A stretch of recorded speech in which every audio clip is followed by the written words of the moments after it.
Good afternoon. This is All India Radio. I am Valsa Williams and with me is Ramya with the Midday News.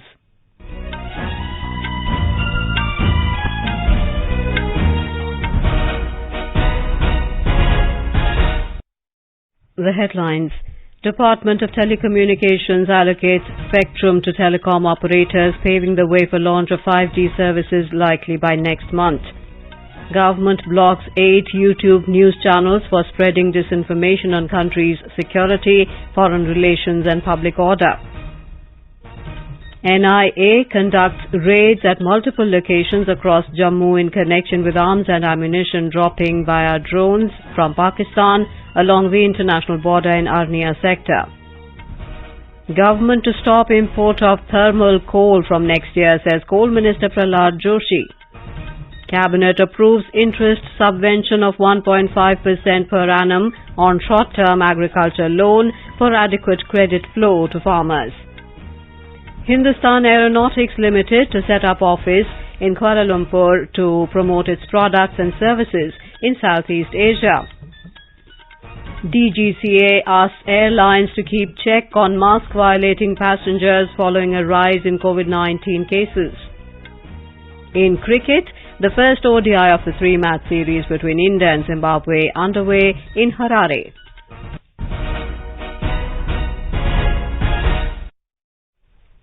The Department of Telecommunications DOT has allocated spectrum to telecom operators, paving the way for launch of 5G services. Communications and Information Technology Minister Ashwini Vaishnav said the letters for spectrum assignment were issued. Mr. Vaishnav has also requested telecom service providers to prepare for 5G launch. Bharti Enterprises Chairman Sunil Mittal praised the speed at which DOT processed all the matters related to spectrum auction. Yesterday, Airtel paid over 8,312 crore rupees towards spectrum dues and was provided the allocation letter for the designated frequency bands within hours. Mr. Mittal said E-band allocation was given along with spectrum as promised. With the assignment of frequencies, telecom operators can start the work for rolling out 5G networks. Telecom companies have already placed orders for buying telecom equipment and now will start distributing radios to the identified sites for 5G. Our correspondent reports the government as well as telecom operators are rushing to launch 5G services at the earliest, probably by next month. Talking to AIR News, Praveen Prashant, editor Digi Analysis, said that introduction of 5G services will help agriculture to start up.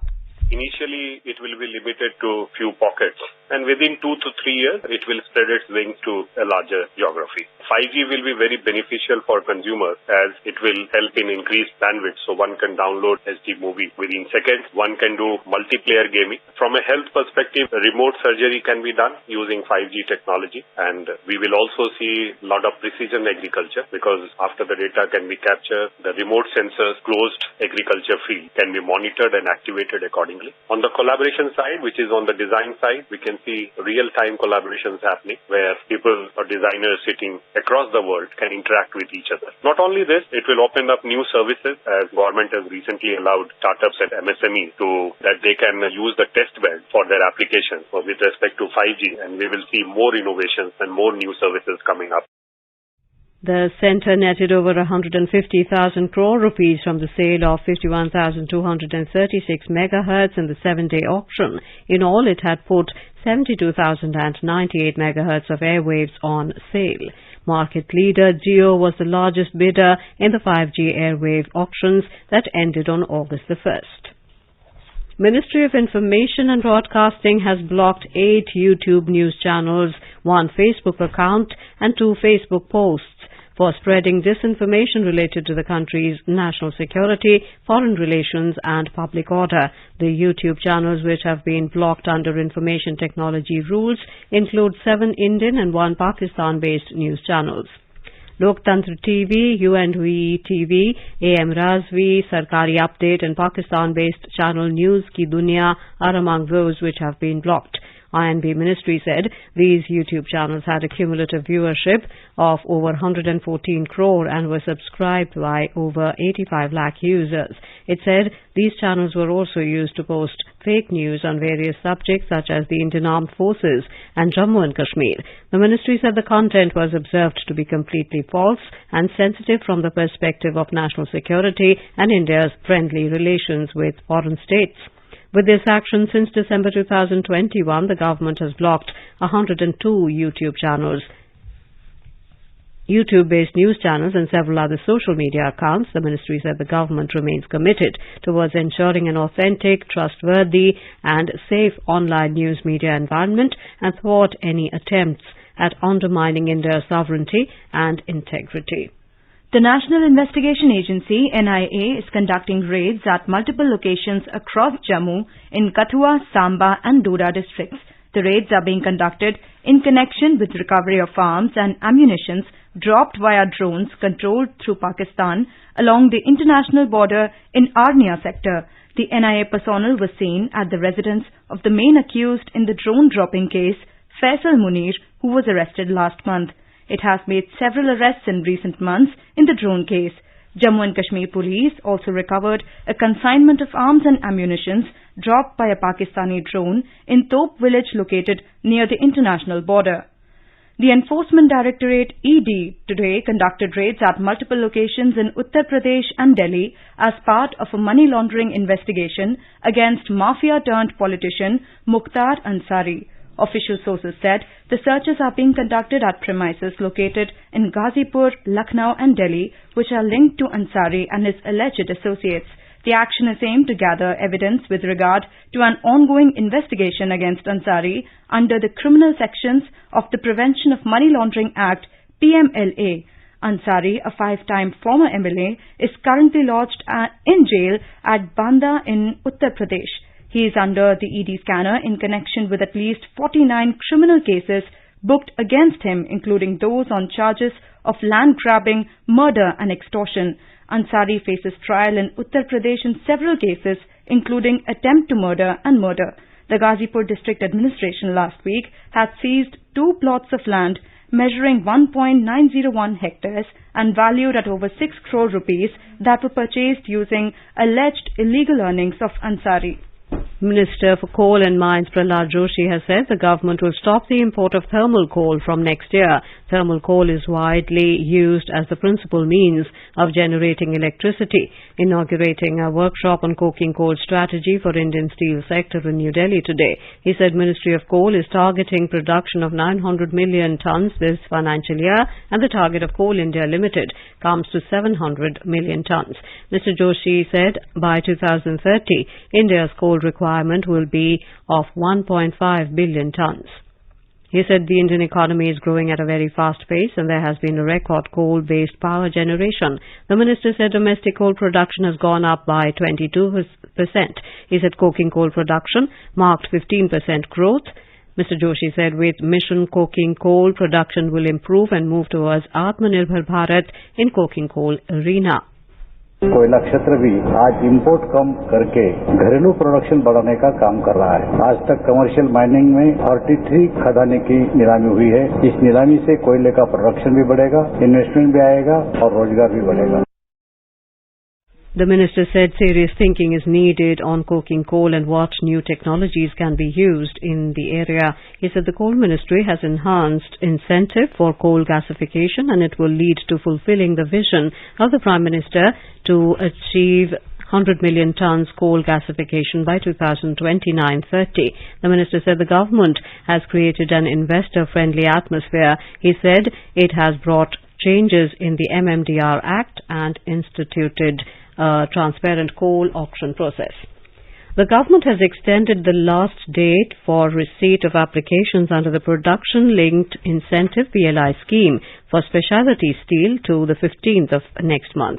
Earlier, the last date to receive the applications under it was the 31st of July. Ministry of Steel has asked the interested companies to first register and then apply on the portal well before the deadline. In July last year, the Union Cabinet had approved 6,322 crore rupees PLI scheme to boost the production of specialty steel in India. The duration of the scheme is of 5 years from 2023-24 to 2027-28. You are listening to the Midday News on All India Radio. A reminder of the headlines before we move on. Department of Telecommunication allocates spectrum to telecom operators, paving way for launch of 5G services likely by next month. Government blocks 8 YouTube news channels for spreading disinformation on country's security, foreign relations and public order. NIA conducts raids at multiple locations across Jammu in connection with arms and ammunition dropping via drones from Pakistan along the international border in Arnia sector. Government to stop import of thermal coal from next year, says Coal Minister Prahlad Joshi. Cabinet approves interest subvention of 1.5% per annum on short-term agriculture loan for adequate credit flow to farmers. Hindustan Aeronautics Limited to set up office in Kuala Lumpur to promote its products and services in Southeast Asia. DGCA asks airlines to keep check on mask-violating passengers following a rise in COVID-19 cases. In cricket, the first ODI of the 3-match series between India and Zimbabwe underway in Harare. For quick news updates round the clock, follow us on our Twitter handle @AIR News Alerts. मुट्ठी भर अंग्रेज और हमारे विशाल देश पर राज करने का स्वप्न देख रहे हैं, पर हम इनके स्वप्न को चकनाचूर कर देंगे। निकल पड़े स्वाधीनता के पथ वाले, स्वतंत्रता संग्राम की सुनी अनसुनी कहानियों के साथ स्वराज हर रविवार रात 9 बजे डीडी नेशनल पर।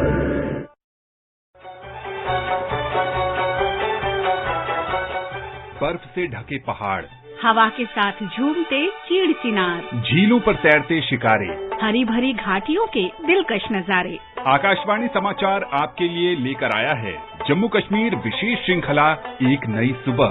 हम बात करते हैं विकास की, निवेश की, पर्यटन की, संस्कृति की और रोज हो रहे बदलावों की।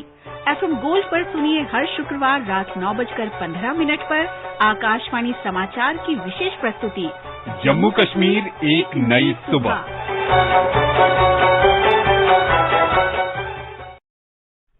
Welcome back to the Midday News. The Cabinet has approved interest subvention of 1.5% in short-term agricultural loan up to 3 lakh rupees. Briefing media after the Cabinet meeting in New Delhi, Information and Broadcasting Minister Anurag Thakur said the decision has been taken to ensure adequate credit flow in the agriculture sector. He said the interest subvention of 1.5% will be provided to lending institutions by the government. This increase in interest subvention support requires additional budgetary provisions of 34,856 crore rupees for the period of 2022-23 to 2024-25 under the scheme. जून जुलाई महीने में अगर आप देखेंगे तो 2-3 बार लगातार RBI ने repo rate में बढ़ोतरी की, एक बार 40 पॉइंट की, फिर 50 पॉइंट्स की। तो इसका प्रभाव किसानों को ज्यादा ब्याज देने पर न करना पड़े, या फिर बैंक जो किसानों को 7% पर ब्याज दर पर पैसा देते हैं उन पर बोझ ना पड़े। तो भारत सरकार ने निर्णय लिया है कि 1.5% इंटरेस्ट सबवेंशन अपनी ओर से देगी और 34,856 करोड़ रुपया इसके लिए हम उपलब्ध करवाएंगे। Talking to AIR News, member Agriculture and Niti Aayog Ramesh Chand said the government also helps the credit institutions to keep the credit flow in pace. Interest subvention को देने के लिए जो इंस्टीट्यूशन है क्रेडिट की, चाहे वो कमर्शियल बैंक हैं, चाहे कोऑपरेटिव बैंक हैं, उनको भी सरकार एक हेल्प करती है ताकि ऐसा ना हो कि वो किसानों से इंटरेस्ट बहुत कम लें और उनकी बैलेंस शीट आगे खराब हो जाए। तो पिछले कुछ समय से आपने देखा होगा कि रिजर्व बैंक ऑफ इंडिया जो है वो रेट को इंक्रीज कर रहा है। तो उसी को ध्यान में रखते हुए कैबिनेट ने, ताकि इसका कोई असर जो इंटरेस्ट रेट है किसानों को बैंक देते हैं या कोऑपरेटिव देते हैं उस पे ना पड़े। सरकार ने फर्टिलाइजर सब्सिडी को लगभग 1.5 लाख करोड़ से बढ़ाकर 2.5 लाख करोड़ कर दिया। तो ये सब जो मेजर हैं ये दर्शाते हैं कि सरकार बहुत कंसर्न रहती है। The government also approved enhancement of limit of emergency credit line guarantee scheme by 50,000 crore rupees for the travel, tourism and hospitality sector. 50,000 crore specific travel, tourism, hospitality sector के लिए रहेगा, जो एक बड़ा रोजगार देने का सेक्टर है। चाहे जम्मू कश्मीर, हिमाचल प्रदेश, उत्तराखंड हो या दक्षिण में केरल हो, पश्चिम में हमारे गुजरात से लेकर नॉर्थ ईस्ट तक हो, बहुत सारे राज्यों में करोड़ों लोगों को कुल मिलाकर रोजगार के अवसर ट्रैवल, टूरिज्म, हॉस्पिटैलिटी से मिलते हैं। तो 50,000 करोड़ रुपया केवल और केवल ECLGS में इन सेक्टर्स के लिए रखा जाएगा। और इसके लिए जो एडिशनल हमें अपनी ओर से गारंटी कवर देना पड़ेगा, वो exclusive additional guarantee cover Bharat सरकार देगी लगभग 7,500 करोड़ रुपए का, ताकि 50,000 करोड़ रुपया ट्रैवल ट्रांसपोर्ट सेक्टर को मिल पाए। The objective of the ECLG scheme is to provide 100% guarantee coverage to banks and NBFCs to enable them to extend emergency credit facilities to business enterprises. Mr. Thakur said the Cabinet also approved providing access to traditional knowledge digital library database to users, including patent applicants and researchers. The Cabinet was apprised of the signing of contract between the Organization for Economic Cooperation and Development, France, on behalf of the International Transport Forum and the Technology Information Forecasting and Assessment Council, India. The contract has been made to support the International Transport Forum activities in the Indian transport sector. It was signed on the 6th of July this year. The Directorate General of Civil Aviation DGCA has asked airlines to keep a check on mask violators among passengers as the COVID cases are on the rise again. They have been advised to ensure that passengers wear face mask properly throughout the journey and ensure proper sensitization of passengers through various platforms. The DGCA said the airline can take strict action against the passenger not complying. Civil Aviation Regulator also said that surprise inspections will be carried out at airports and on airlines and passengers. The DGCA also asked airport operators to seek local police and security agencies' help and levy fines on people not wearing face masks. Hindustan Aeronautics Limited HAL signed an MOU for establishing an office in Kuala Lumpur in Malaysia. It will help in tapping new business opportunities for fighter lead in trainer, LCA and other requirements of Royal Malaysian Air Force like Su-30, MKM and Hawk upgrades. The office in Kuala Lumpur will take up market promotion of HAL's range of products and services not only in Malaysia but in the entire Southeast Asia. It will reinforce commitment of India in supporting the Malaysian Defence Forces and industry for sustainable aerospace and defence landscape in Malaysia. HAL had submitted a proposal to Ministry of Defence, MINDEF, Malaysia during October 2021 for supply of 18 FLIT LCAs against a global tender issued by RMAF. The final winner of the tender is expected to be declared soon by Malaysian authorities. LCA Tejas stands a fair chance of selection in the bid as it meets all the parameters sought by RMAF. Further, being one of the largest producer of Russian origin Su-30 aircraft, HAL has capabilities to extend the required support to RMAF for Su-30 MKM fleet, which is facing low serviceability issues due to ongoing Russia-Ukraine crisis. HAL can support RMAF for upgrading their Hawk fleet as well. Other HAL platforms like HTT-40, DO-228, advanced light helicopters, light combat helicopters, etc. have the potential to be inducted by RMAF in the future. Among others, Defence Secretary Dr. Ajay Kumar and B.N. Reddy, High Commissioner of India in Malaysia, were present. National Security Advisor Ajit Doval held talks with his Russian counterpart Nikolai Patrushev in Moscow, focusing on bilateral, regional and global issues. Both sides discussed issues relating to bilateral cooperation in the areas of security as well as topical issues on the regional and international agenda. They also agreed to continue the dialogue between the two countries' security councils, having emphasized the progressive development of the Russia-Indian special and privileged strategic partnership. India has been maintaining that the crisis in Ukraine must be resolved through diplomacy and dialogue. India's crude oil imports from Russia have risen over 50 times since April, and now it makes up for 10% of all crude bought from overseas. The Home Ministry has clarified that it has not given any directions to provide EWS flats to Rohingya illegal migrants at Bakarwala in New Delhi. The Delhi government proposed to shift the Rohingyas to a new location. The Home Ministry said it has directed the Delhi government to ensure that the Rohingyas, the illegal foreigners, will continue at their present location at Kanchan Kunj and Madanpur Khadar. It added that the ministry has already taken up the matter of deportation of illegal foreigners with the concerned country through MEA. The Delhi government has not declared the present location as a detention centre, and they have been directed to do it immediately. Meanwhile, Bangladesh's Prime Minister Sheikh Hasina has told a visiting UN official that hundreds of thousands of Rohingya refugees living in camps in Bangladesh must return home to Myanmar.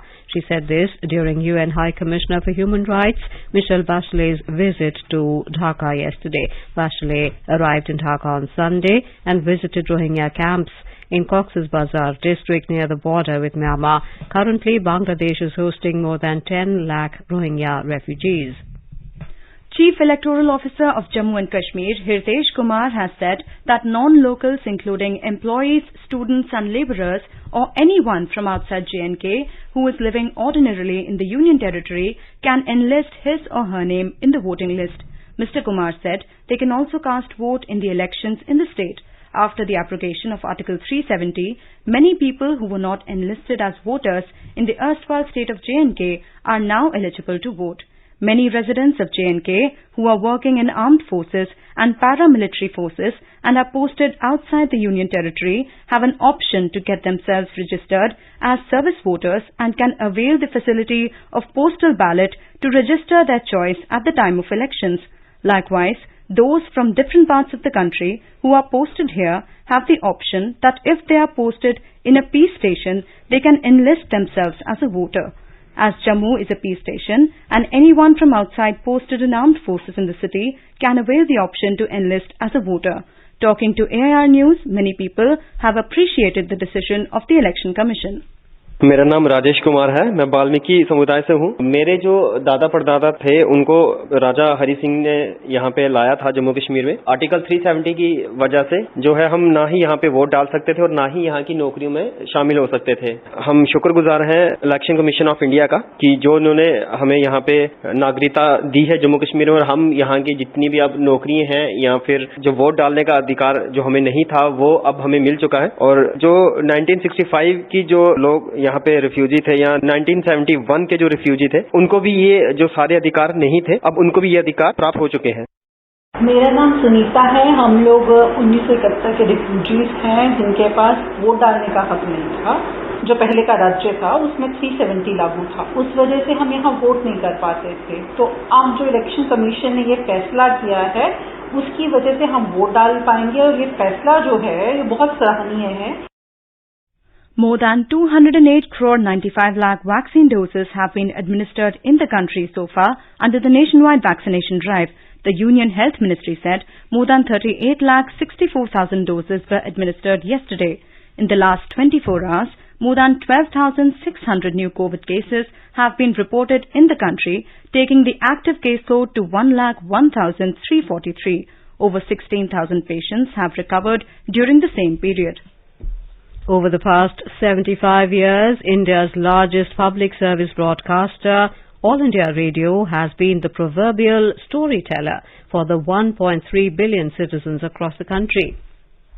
All India Radio is celebrating 75 years of freedom with a series, Azad Bharat Ki Baat Akashvani ke Saath.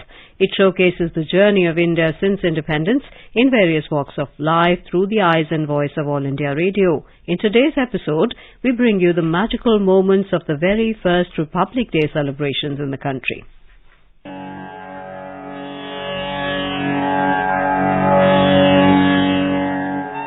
On 26th of January 1950, the Constitution of India took effect, making the country a sovereign, socialist, democratic republic that secures all its citizens justice, liberty, equality and fraternity. Dr. Rajendra Prasad was sworn in as the first President of India in the Darbar Hall of the present-day Rashtrapati Bhavan. Amid scenes of unforgettable splendor, Delhi celebrated the first anniversary of the Indian Republic. A huge concourse of people witnessed the President's ceremonial drive along Kingsway. The chief guest at India's Republic Day celebration is traditionally a foreign leader, and the first ever head of state to preside over this event was Indonesian President Sukarno. The parade by the armed forces, at which Dr. Rajendra Prasad took the salute, was watched by a large and distinguished gathering. Earlier, the President presented 4 Paramveer Chakras for gallantry during the Jammu and Kashmir operation. 2 of them were awarded posthumously. Captain Ram Raghubarane was the proud recipient of the Paramveer Chakra, the highest award for gallantry. While the parade was in progress, more than 100 aircraft of the Indian Air Force zoomed past.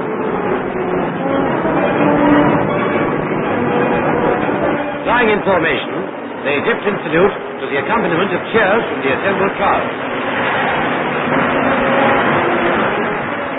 26th of January was chosen as the date for Republic Day, as it was on this day in 1930 Declaration of Indian Independence was proclaimed.